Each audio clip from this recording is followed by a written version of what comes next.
Community Hotline is made possible with generous support by the Mount Hood Cable Regulatory Commission. The Mount Hood Cable Regulatory Commission advocates on behalf of the public interest on communications policy issues at the local, state, and federal levels.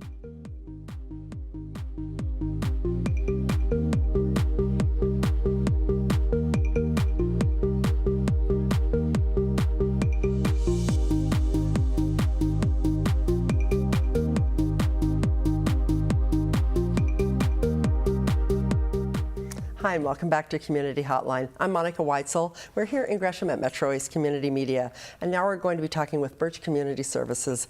Birch is a long-standing organization here that has a great reputation in the community. And to represent Birch, I have with me Suzanne Birch. You are the Executive Director. Thanks for being here, Suzanne. Thank you. And Madeline Allen, you are the Development and Communications Manager. Thanks for being here. So, Birch Community Services, like I said, long time in the community. How long has that been? This is our 25th year. Ooh, that's something to celebrate, isn't it? 25 years is a long time. Can you tell our viewers who may not know just a little bit about why you got started, how you got started, and then maybe what your mission is? Well, we started on our front porch, my husband and I, Barry, 25 years ago, and we didn't have a vision. We just heard of some bread that was going to waste, and we knew some people who needed it, and we started to pick it up and pass it out. So you're kind of like gleaning. Is it kind of like that? I mean, there was left, bread that's going to waste. I hate that when people, throw stuff away when it could go to somebody who needs it. So exactly. You saw a need, you saw a way to fill it. And you did it from your front porch? We did, on our little tiny front porch, and it was really fun.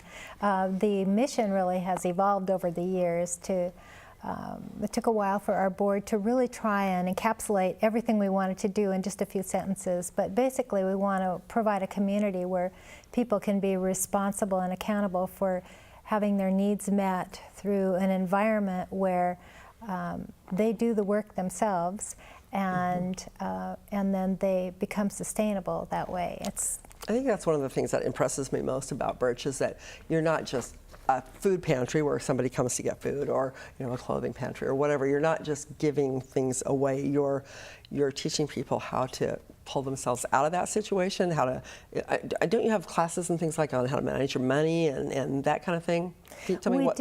We do. One of the first steps that happens with a family when they come to BCS, when they become members, is they meet with Dino Biaggi, our Sustainable Families Program Manager. And his purpose is really much like a college counselor, to sit and help them sit down and say, what do I need to do to graduate? So the focus is always on graduation from the very beginning. And we want to give them the tools they need in order to succeed. To do that. Yeah. Well, speaking of Dino, I think he was here last year doing a public service announcement and telling about Birch, and I think we should just take a look at that now. An unexpected doctor bill car repair can plunge them into financial crisis. Birch Community Services helps these families improve their self-sufficiency by providing food, clothing, and other essentials with a program of accountability and empowerment that lets them reduce debt and increase savings. Participants pay a nominal monthly fee, provide volunteer hours, and attend classes on budgeting and saving. Through the generosity of local food producers, volunteers, and financial supporters, Birch provided over 8 million pounds of food and clothing to more than 900 families in our community in 2014. Visit our website to learn how you can help Birch Community Services make a difference in the life of working poor families. And that's exactly what you're doing. You're helping people to get out of that situation and to be accountable and responsible. That's a big undertaking, but so much more rewarding, I would think. Do you get a lot of feedback from people that have gone through your program, and do people come back and tell you how they're doing, or come back and volunteer? They do. Yeah. It's very rewarding to see people really accomplish their goals and be responsible for that really on their own, not because of something we've done. But well, and you're teaching them something that they can use the rest of their life. It's not something we all need to know. Madeline, how about now that Birch has been around for 25 years, what are you doing to celebrate or to let people know about this? Right, we have a lot of things in store. One of them is adding 250 families to the program. So we've been super thankful to receive a record amount of product. Over the span of the past 25 years, it's around 50 million pounds plus of product that we've received and we've been able to redistribute. And this past fiscal year, we actually received 9.8 million pounds of product, surpassing our goal of 9.5 million. And so we have an amazing opportunity to work with 250 more families, and that will definitely be one of our main foci for the 25-year. So 10 for every year that you were around. That's great. So when you say you get this food, who are your community partners? Who are some of them? Where do you get the food from? We have over 240 product donors. Some you may recognize: Costco, Starbucks, Zupan's, and others are small local bakeries. And we generally pick up product that, for whatever reason, would usually be thrown away. There might be a packaging issue a few days before the expiration date. We pick up this product and we put it in our warehouse out here in East Portland and redistribute it out of that space. All right, so it's making use of food, so it's not wasting. I mean, it's recycling at its best, really, and people are getting to eat. That's a great thing. So 250 more families, and how do people come to you? What's their process? If somebody needs some help, you work mostly, if I'm not mistaken, with people that are still working or that have some income, but maybe are just not making ends meet. Is that kind of the demographic that you're more that you work with more than say, not necessarily the homeless, although you may have some of those too, but people that are just really need something to tide them over, to help them through the bad times? We definitely work with a group of people that typically might be missed for whatever reason, working but still struggling. And our families are our main source of referrals, and that system has worked very well for us. So it's word of mouth mostly. Exactly. Is that what you're saying? Yeah. So we have a few forms that need to be filled out, but really, if a family that is with us knows of another family in need, they have the opportunity to refer them to us. And most recently, as we're on this endeavor, we are partnering with other nonprofits, such as Dress for Success, that also are qualified partners in referring other families to us and expanding our reach in that area. Oh, you can't do it without the community partners, can you? Exactly. So can you tell me about maybe a family or a person or something who's been helped? Like, walk me through somebody that's come to you and how you've impacted their lives. Well, there are so many stories. I'm sure there are, but pick one. Yes, a fun one, I think, because the name is recognizable, are Nate and Jamie Snell. They were on our program about probably 6 years ago for a few years, and they were just going through some transitional times in their lives. They were successful in the program, and they graduated, and they have since opened a donut shop downtown called Pip's Donuts, which is extremely successful. How great. And they are people of integrity, they're warm and friendly, and what I've seen is that they now pass on just that kindness and generosity to their employees and to the community also. That's great. It's that pay it forward kind of thing. Yeah. Absolutely. Yeah. When somebody helps you out and you actually get through a really bad time, I think those are the people that are the best at paying it forward and passing it on, because they've been there, they know how tough it can be, and there's a lot of need in this area. What is the area that you serve? What's the demographic of your clients, or is that what you call them, clients or Participants usually. Participants. So are they mostly East County, or is there a certain area that you work with, or is it? It's not specified. We don't put limitations on that, in the same way that we don't put limitations on an income level, like they have to be under poverty level, because there are often people who are struggling because of medical debt or some issues that have come up, or perhaps a time of unemployment, and they're trying to catch up from that. So the numbers don't necessarily make a difference, nor does the location. We have people who drive an hour to 2 hours to come to BCS. Wow. But it's valuable for them. Yeah.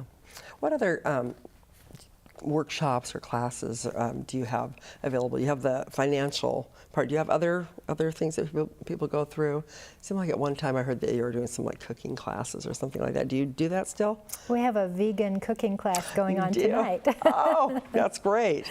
Yes, and we did a class on cooking for Hanukkah Oh, really? on Saturday. Nice. And one, what was that? State and wills, maybe. Oh, last night or Wednesday night, Monday night, we had a class on wills and estates put on by a couple of attorneys that talk That's about good.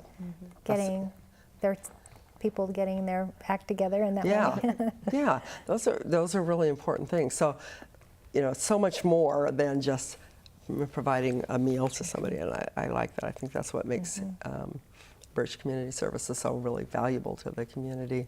So you've been there going on a year now, Madeline. What's impressed you most about Birch?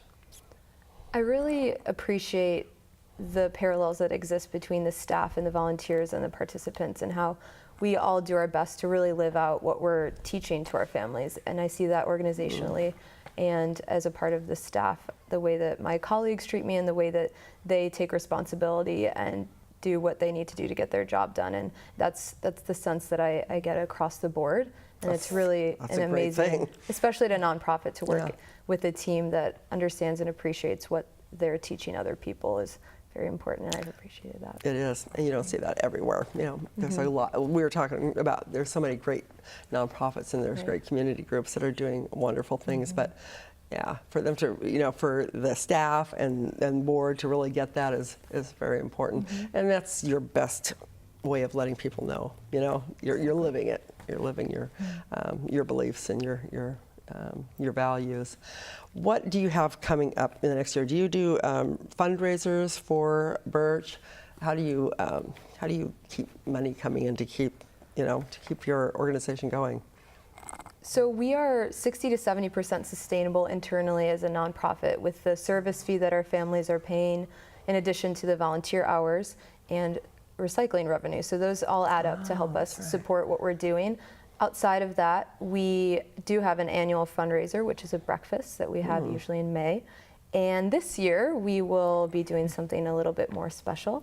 And it will be a 25-year big blowout event during the time that we usually would have kind of an open house. So we are still putting the pieces together, but we know that it will be at the end of September in 2017.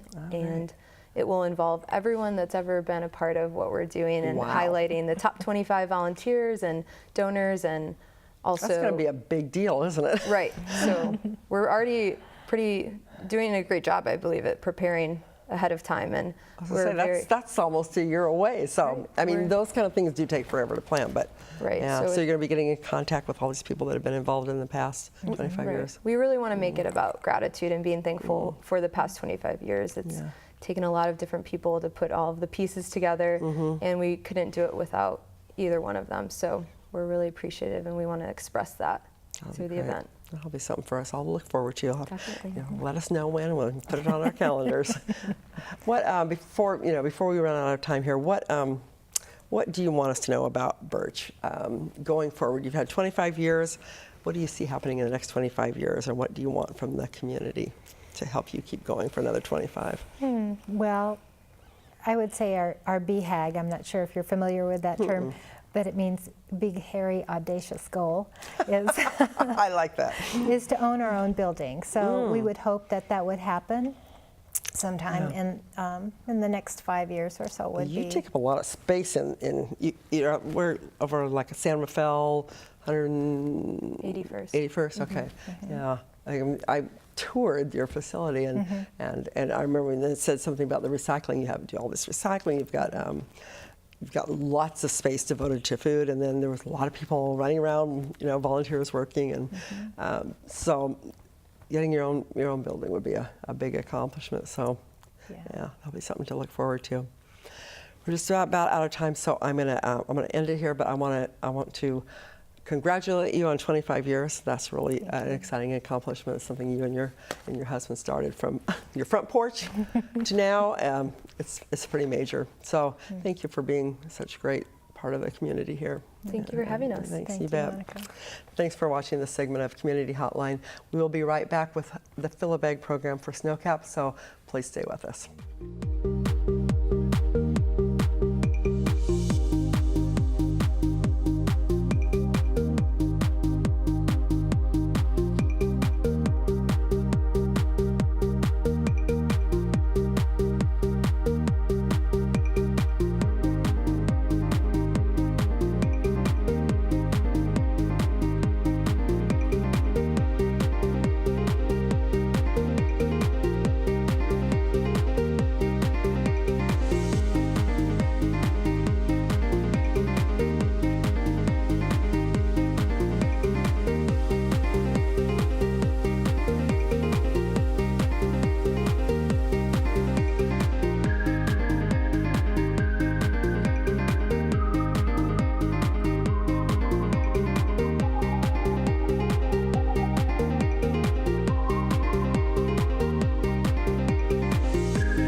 Documentary was more than I ever would have dreamed of doing.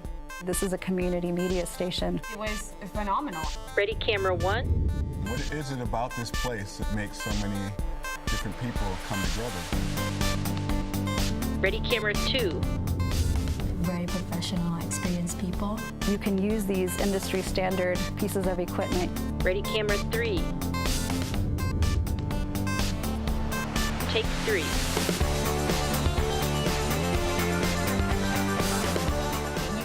To be rich to do this. Open people's eyes to something they've never even thought of before. Cool stuff happens. It becomes this community. That's going to really change who's telling the stories and who's controlling the messaging.